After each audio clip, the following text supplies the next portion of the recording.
ليه اقدر اجيب لك ضعف النتائج بنفس الميزانيه ولكن ما اقدرش اجيب لك نفس النتائج بنص الميزانيه؟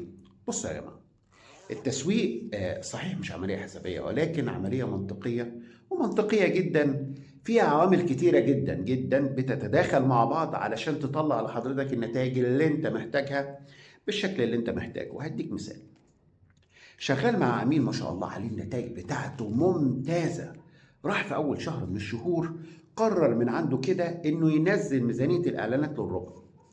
قال لي أنا واثق فيك وفي التيم بتاعك إنك هتجيب لي نفس النتائج بربع الميزانية. فشكرته طبعا على ثقته الكبيرة وسألته كام سؤال منطقي جدا.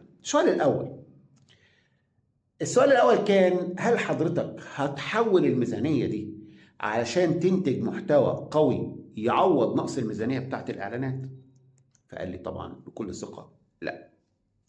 سألته سؤال تاني: هل موافق نقلل الشغل بتاعك للربع ونقلل إعلاناتك للربع وبالتالي نتائجك للربع؟ فقال لي طبعا بكل زعل أكيد لا. فقلت له نفس الكلام اللي هقول لكم دلوقتي. لو فاهم الخوارزمية بتاعت الإعلانات هتكتشف إنه أقدر أجيب لك ضعف النتائج بنفس الميزانية ولكن ما أقدرش أجيب لك نفس النتائج بنص الميزانية.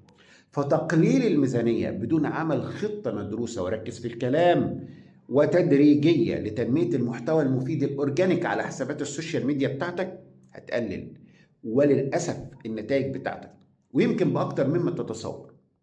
الشاهد: ما تقللوش الميزانيات بتاعت الإعلانات ولكن حسنوا الإعلانات والمحتوى الأورجانيك علشان تجيبوا نتائج أفضل.